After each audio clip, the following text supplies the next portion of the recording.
What's up, guys? Johnny Sports Talk here. And yet again, another disappointing Sunday by the Eagles. So, as we all know, it's been a very disappointing season for the Birds. A season in which a lot of us Eagles fans had high hopes for, but end in misery yet again. There's been so much drama going on behind this franchise since they got finally eliminated from the playoff contention last week against Washington. As we all know, Chip Kelly fired out. And now we continue the process of finding our next guy. But I don't want to get into all that. We're going to have a whole long off-season to talk about our next head coach and the direction this franchise is going. Last game of the year, Eagles up in the Meadowlands to face division rivals, the New York Giants. Most weeks, we would all be excited. We would all be bantering and talking trash to the Giants fans. But not this week, guys. Not this week. Now, I don't know about you guys, but going into this game, I wanted to lose. I did not see the point of winning a pointless game that meant nothing. We have to look long-term, drafting-wise. It was important to lose this game. A, as I said, drafting-wise. And B, the loser does not have to face Seattle in Seattle next year. Which is huge because obviously you want a top pick. And who the hell wants to go play in Seattle?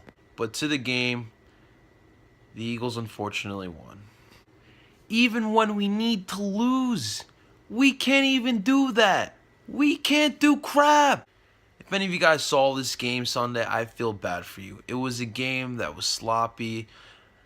As per usual, the story of the whole entire season, for not just us, but the Giants as well. A lot of bad mistakes on both sides. A lot of bad tackling from both teams. Awful tackling.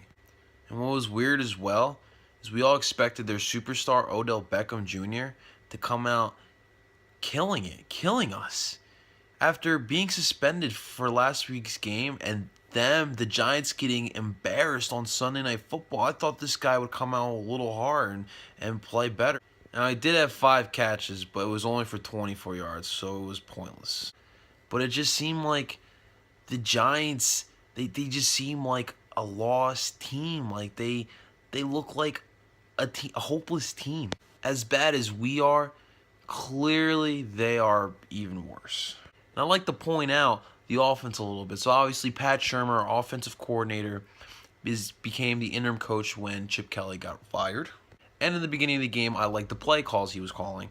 A lot more under center, which is what we need to run more of with a running back like DeMarco Murray and a quarterback like Sam Bradford. Even though I wanted us to lose, I saw some things on offense that I was somewhat pleased with. Now, it's going to take a lot of work and a lot of hard work to get this team to where it should be. This game was also, I think, an interview or an audition, if you want to call it, for Pat Shurmur. And I have to say, it was a good try, but it's not going to work. And can we also point out, where in the hell did Marcus Smith come from? This guy all of a sudden can play. He can play in the NFL, I guess. I'm just kidding. But he did have a good game. And it'll be interesting to see going forward if this new head coach is going to give Marcus Smith a fair chance, which apparently Chip did not give him. So with the 35-30 win, the Eagles finished the disappointing season off 7-9. Of course, no playoffs. And now begins our long, depressing offseason. I don't know what we're going to do, guys. Don't know. It is going to be interesting to see what we do, though. We've got obviously a lot of glaring needs, a lot of holes to fill, a lot of question marks. Sam Bradford's future's up for grabs. We need a head coach. We need linemen. We have other different needs. So it's going to be very interesting to see. But I, for one, guys, I'm exhausted with this football season. I am glad it's over. I'm looking forward to a brighter future with whoever our coach may be. I'm looking forward to making a game take week 1. From Johnny Sports Talk, my last EAGLESE